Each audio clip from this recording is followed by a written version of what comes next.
Yang namanya pra-peradilan ini adalah hak. Yang tidak boleh adalah mengulangi permohonan yang sama, karena akan nebis in idem. Tapi selama item permohonannya itu berbeda, itu adalah hak. Tidak boleh cuma satu kali, maka hakim menunda sidang sampai pekan depan. Dan mereka akan memanggil lagi secara layak pengadilan Kejaksaan Negeri Jakarta Selatan. Jadi untuk sementara banyak waktu lah. Tapi ada satu hal yang ingin saya catat sebelum Mas Roy dan kemudian Mas Gafur dulu. Abdul Ghafur, bahwa kami tidak ingin menyerang siapapun, tapi kalau kami dikatakan menunda-nunda, ya kalau dalam fakta hari ini yang menunda itu bukan kita. Nah itu. Penundaan terjadi 1 pekan kemudian karena ketidakhadiran turut termohon dalam hal ini Kejaksaan Negeri yang juga akan menjadi penuntut kalau misalnya masuk perkara pokok. Jadi sekali lagi ya, yang namanya pra-peradilan ini adalah hak. Yang tidak boleh adalah mengulangi permohonan yang sama, karena akan nebis in idem. Tapi selama item permohonannya itu berbeda, itu adalah hak. Hak itu bisa kita ambil, bisa tidak. Jadi tidak boleh ada siapapun yang kemudian mengatakan hak itu tidak boleh digunakan dengan prejudice gitu ya. Dengan prejudice mengatakan bahwa mengulur-ngulur waktu, kemudian menghindari pokok perkara dan lain sebagainya. Karena kalau kita bicara perjuangan untuk Mas Roy ya, bagaimana misalnya menyelamatkan dalam tanda kutip Mas Roy dari kriminalisasi, terutama pengenaan pasal 32 ayat 1 dengan ancaman hukuman 8 tahun dan kemudian pasal 35 dengan ancaman hukuman 12 tahun, maka pra-peradilan ini adalah sarana yang sah, legal untuk memperjuangkan itu sebelum kita masuk pokok perkara. Mereka yang tidak merasakan status tersangka dan kemudian nanti bisa jadi terdakwa seperti Mas Roy dan kemudian Dr. Tifa sudah menjadi terdakwa, itu enak saja ngomong gitu ya. Tapi coba kalau posisinya diubah, yang jadi tersangka dan calon terdakwanya adalah mereka, saya kira pikirannya juga akan sama. Bagaimana kita melindungi klien kita, ya, kemudian berusaha membela sekuat-kuatnya agar dia bisa dibebaskan, karena kami yakin bahwa ini ada kriminalisasi.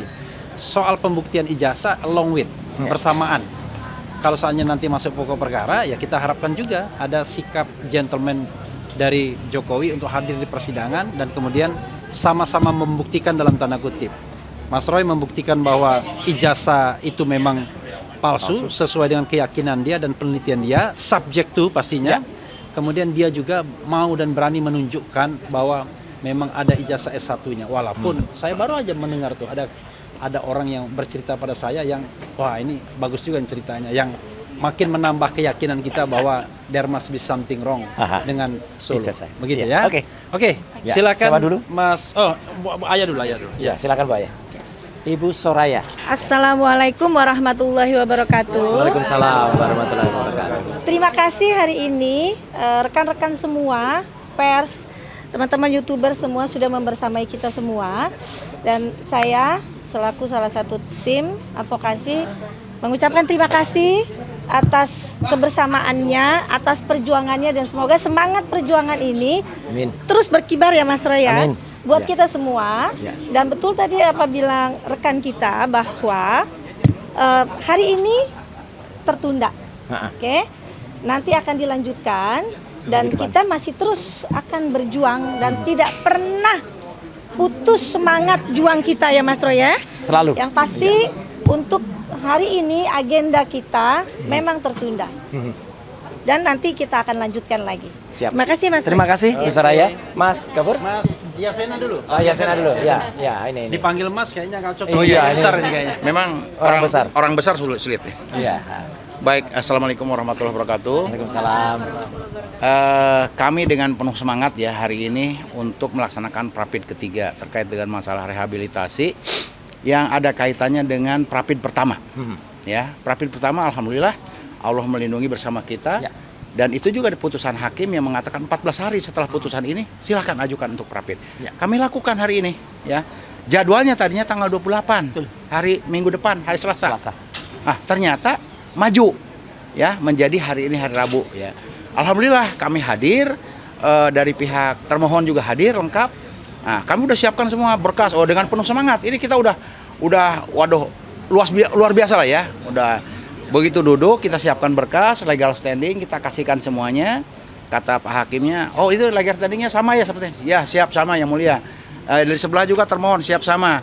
Oh, turut termohon mana? Belum hadir. Kata beliau sudah dipanggil, tapi ternyata belum hadir. Nah, terpaksa harus mengikuti aturan, harus dipanggil 2 kali maksimal.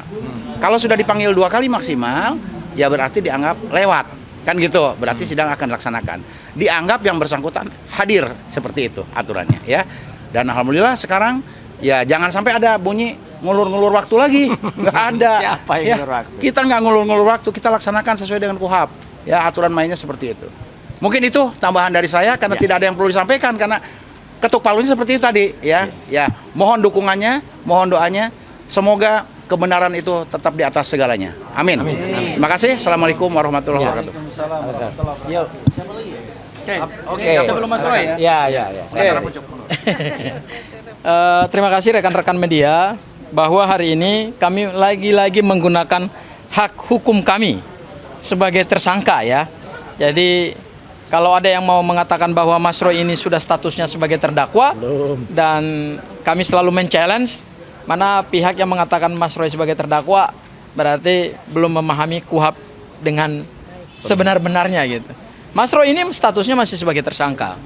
Makanya di dalam pasal 158 KUHP yang baru, permohonan pra-peradilan itu statusnya harus diajukan oleh seseorang tersangka, bukan terdakwa ya.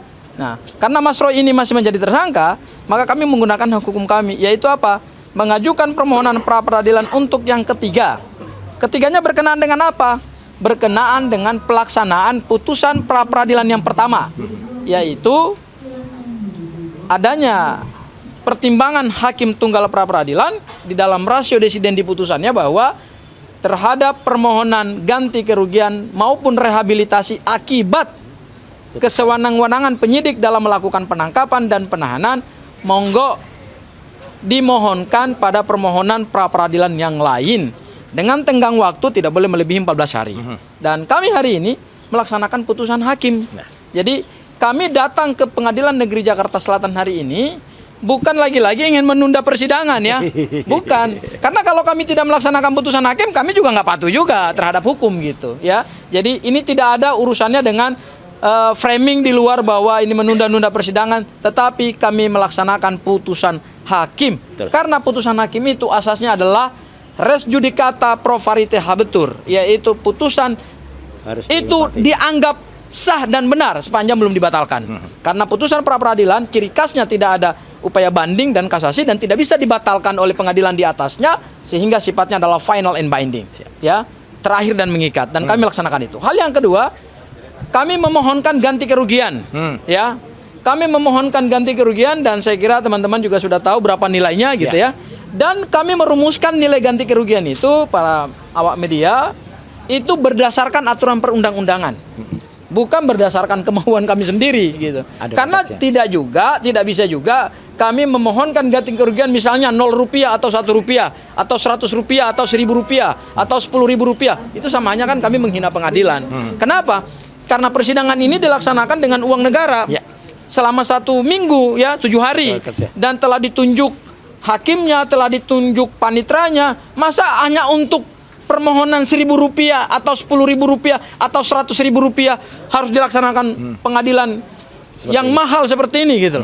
Oleh karena itu kami mengajukan nilai itu sesuai dengan batas yang diberikan oleh aturan perundang-undangan dan hitungannya itu sudah sesuai. Kami tidak mungkin juga mengajukan 1 rupiah gitu. Itu kan sama hanya kami menghina. Dan yang terakhir mungkin nanti ditambahkan oleh Mas Res secara lebih detail bahwa kalaupun kami pada akhirnya memenangkan pra-peradilan untuk permohonan yang ketiga, nilainya itu tidak untuk kepentingan hukum Mas Roy, tidak untuk juga Bang RH, tidak juga untuk saya, Mbak Soraya, kemudian Pak Yasena, Mbak Jeje, Mbak Azmi dan yang lain. Enggak.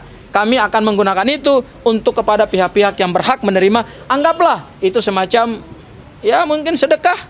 Ya, atau semacam hibah akibat dari salah tangkap. Kesewenang-wenangan ya, bukan salah tangkap. Kesewenang-wenangan penyidik dalam menangkap dan menahan Mas Roy. Saya kira itu Mas Roy dari saya. Baik. Gak sempet baca? Dengerin aja. Klik icon text to speech di okezone.com.